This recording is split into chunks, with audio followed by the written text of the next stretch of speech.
Super Nintendo. La gran N estaba buscando a alguien que fabricara un chip de audio para esta consola, por lo que el mismísimo Ken Kutaragi los contactó para ayudarles en este nuevo proyecto, pero lo hizo a espaldas de sus patrones en Sony, porque bien sabía que a ellos no les interesaba. Wagner ni siquiera sirve de fe existir iPods, mejor los jueguitos. Sí, cierto, ¿no les digo? El señor Ken Kutaragi se papeó a sus jefes, trabajó escondidas el tipo. Interesaba en lo más mínimo usar sus recursos en videojuegos. Ellos estaban pasando la bomba al lado del Michael Jackson, Thalía y creo que Chayanne, ganando millón tras millón. ¡Huevos! Al enterarse de lo que andaba haciendo el Ken, los altos mandos de la mesa directiva en Sony exigieron que se le despidiera. Todo era caos, todo era destrucción. Afortunadamente, el presidente de la compañía, el magnate Norio Oga, sacó la cara por Kutaragi, explicando que el trabajo con Nintendo había sido todo. Ahí está. Norio Oga sacó la cara. Dejen tranquila al señorón. Ese güey tiene más visión que todos ustedes, bola de pendejos. Sí, a huevo. El señor Kutaragi hizo el trabajo para el chip de sonido para el Super Nintendo a escondidas de los jefes de Sony. Y cuando se enteraron le querían cortar la cabeza al tipo. Pero salió su jefe y dijo: ¡atrás, bola de pendejos! Por Kutaragi, explicando que el trabajo con Nintendo había sido todo un éxito, ya que aparte de que él veía gran potencial en las ideas del Ken, la gente en Nintendo estaba más que contenta con el chip en su nueva consola. La colaboración había sido un éxito. Ahí está. Nintendo nuevamente quiso colaborar con Sony. Ahora sí se viene la tragedia de la novela.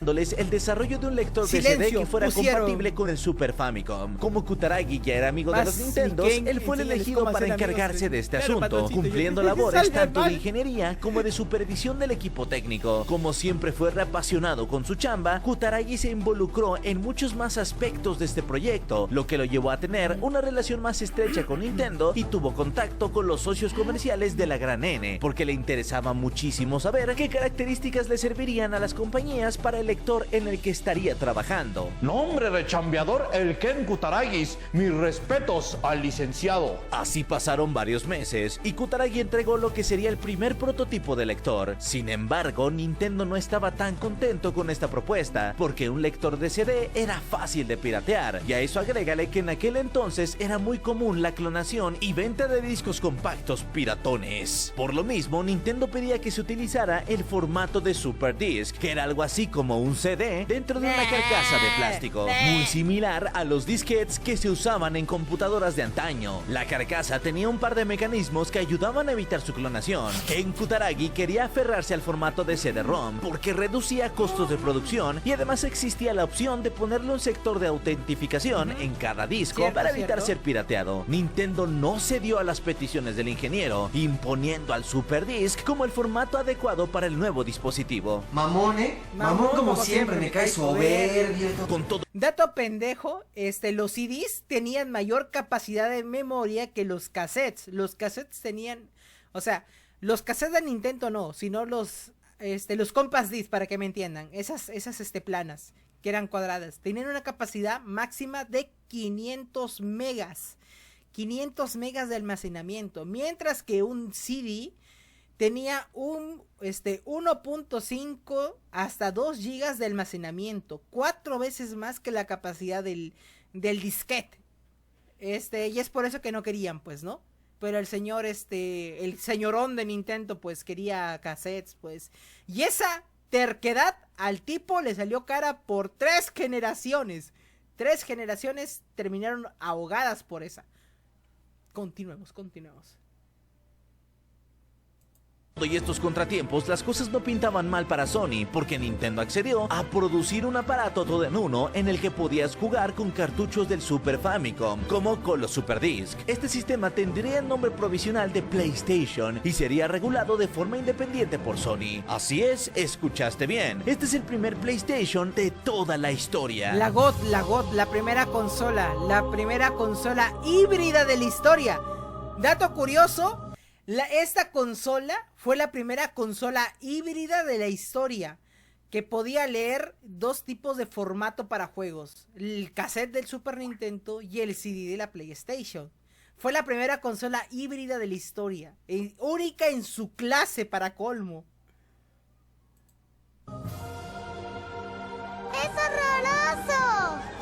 ¡Está increíble! Ahora sí, el dispositivo estaba Ahora listo. sí. Y Ken se puso a chambear en dispositivos mejorados ahora que las especificaciones se habían acordado. ¡Oh! Pero aquí es donde las cosas comenzaron a complicarse. Porque mientras el Ken andaba todo feliz chambeando, el ¿Cómo va a ser mismísimo Ricky? líder de Nintendo, Don Hiroshi Yamauchi, ¡Ay, se señor! sentó a examinar detenidamente el acuerdo con Sony y se dio cuenta de varias cosas que no le gustaron nada. El contrato estipulaba que Sony sería propietario de la licencia de los Super Disc, por lo que en teoría ellos podrían cobrar directamente a los publishers una cuota fija para publicar cada uno de sus juegos en este formato, sin avisarle ni rendirle cuentas a Nintendo. Es decir, que ni un centavo de ese dinero llegaría a manos de la compañía de Mario Bros, pues prácticamente habían renunciado a ese derecho desde el contrato. Nintendo solo ganaría dinero por cada lector vendido, pero Sony se llevaría las ganancias de cada consola todo en uno y de cada Super Disc vendido. Obviamente, Yamauchi puso el grito en el cielo y decidió cancelar el proyecto. Es que ahí Sony sí se pasó de verga. Es que así se pasaron. El contrato también era muy pendejo. Pero no es por hacer abogado del diablo, pero Sony también se pasó. Nintendo también se pasaron de pendejos y confianzudos por no haber leído bien el contrato.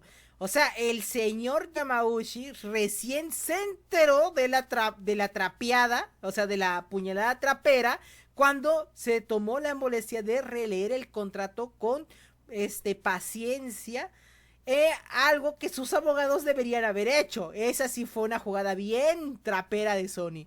Eso sí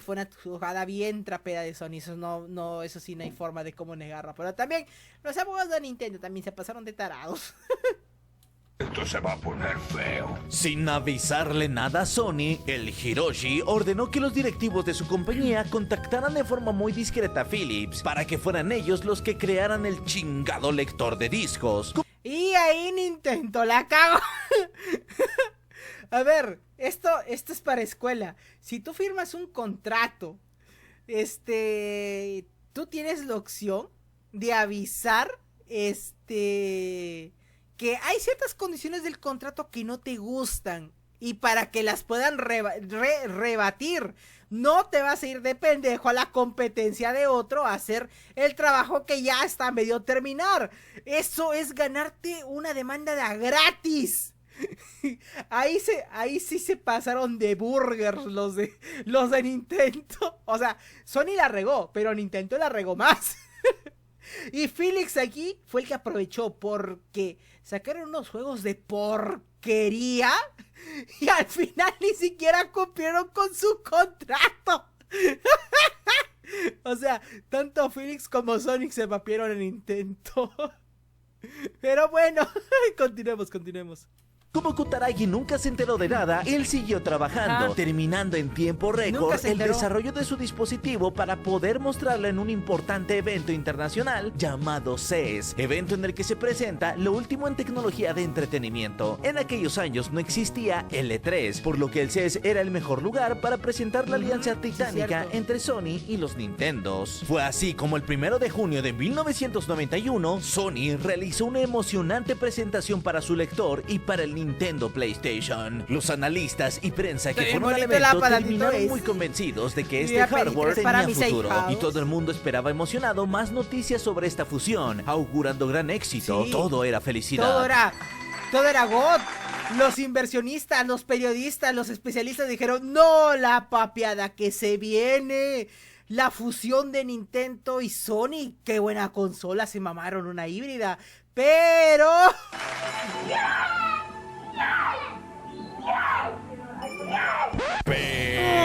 Tan solo un día después, Nintendo convocó a los medios de tecnología más importantes a una rueda de prensa en la que los directivos de la Gran N anunciaron de manera oficial su alianza con Philips con el objetivo de producir un lector de discos para el Super Nintendo. No. información confundió a ¿Qué pedo? todos. ¿Habían dos? Esta sería una segunda colaboración aparte de la de Sony. El PlayStation fue un invento Esa nomás madre, del ahora Kutaragi. sí Las sale, cosas se sale. pusieron más confusas porque Nintendo en ningún momento aclaró si esta nueva alianza significaba el fin de la relación laboral con Sony. Rápidamente la nota se Ahora se comunicó habrá en todos lados, lo que en un inicio dejó muy mal parado a Sony ante los ojos de los medios. Los directivos de Sony de inmediato contactaron a su equipo legal para iniciar un juicio en contra de la gran N por incumplimiento de contrato. Al mismo tiempo, los ejecutivos fueron directo a las oficinas de los Nintendos para tratar de llegar a un acuerdo sobre el destino de su PlayStation. En estas negociaciones, Sony buscaba llegar a un acuerdo para que los dejaran comercializar este dispositivo los y que al quemó en mismo Twitter. tiempo fuera compatible con los cartuchos de Super Nintendo y los discos de Philips. Es decir, mantener la alianza entre estas tres compañías. Sony no quería perder su inversión, pues hasta el mismo Norio Oga comentó que no estaba dispuesto a ceder y alejarse del negocio porque ya habían gastado demasiado dinero. Aún con toda la iniciativa, las reuniones con Nintendo no terminaron nada bien y al parecer Sony había perdido tiempo más dinero. Ya, Gonzalo. Es que sí, pónganse en el lugar de Sony. Le invirtió tiempo, dinero y en investigación para poder desarrollar primero el dispositivo adaptador para la Super Nintendo. Luego hicieron vuelta para atrás y decidieron trabajar desde cero para trabajar en la consola híbrida. O sea, no sé, ahí sí Nintendo se pasa de verga. O sea, desde un comienzo Sony quiso tratar de que la alianza se mantenga ya con Philips, ya que chucha, ¿no? Pero Nintendo no quería. Y ya pues, ahí se armaron las peleas. Imagínense cómo habrá sido la bronca en Sony en ese tiempo. Si había gente que quería la cabeza de Ken Kutaragi por habérselos papeado, imagínense ahora que por las huevas trabajaron. No, hermano, la turbo papeada que se amargaron ahí. Enojado, emperrado y enfurecido, reencabronado por esta situación, Nori ordenó contactar al jefe de Sega of America, que en aquel entonces era un hombre llamado Tom Kalinske, para proponerle una alianza directa y que juntos sobrepasaran a la gran N. Sí. En un inicio, el jefe de Sega sí aceptó colaborar juntos y hasta se fabricaron algunos planos de una consola de siguiente generación, los cuales pasaron la aprobación de Ken, que le sugirió después a Tom que dividieran en partes iguales los costos de producción para reducir el riesgo de inversión para ambas compañías. El Kalinske se lanzó a las oficinas principales de Sega en Japón para presentar formalmente su alianza con Sony. Y aquí es donde una vez más se fue todo a la ñonga, porque los mandamás de Sega se negaron, diciendo que era una pésima idea hacer negocios con Sony, que no tenía nada de experiencia en el desarrollo de videojuegos. Plot twist, si Sega hubiera aceptado la fusión con Sony para la consola, se hubieran salvado. No existiría PlayStation, pero existiría la Sega PlayStation. Pero la gente en Japón, pues muy XD, muy terca, los japoneses de ese tiempo, pues también unos visionarios pendejos esos tipos.